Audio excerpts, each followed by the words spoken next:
झपटुआ के माई सलमान खान के शादी होता हो। अरे हो ये झपटुआ के माई तनी खूब सुंदर का गीत गावत। खा पड़ैया पे हो, खा पड़ैया पे बोले ले कोइलिया सजन के घरवा चोरी भई।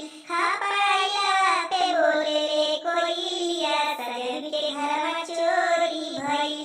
काहे ले गइले हो, काहे ले गइले, काहे हले छोड़ी सजन के घरवा चोरी भई।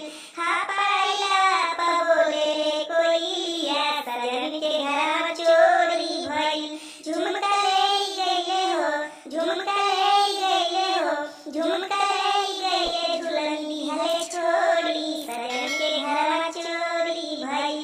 खा पड़ैया पे बोले ले कोइलिया सजन के घरवा चोरी भई। टिकुली ले गइले हो, टिकुली ले गइले, नथुनी हले छोड़ी सजन के घरवा चोरी भई।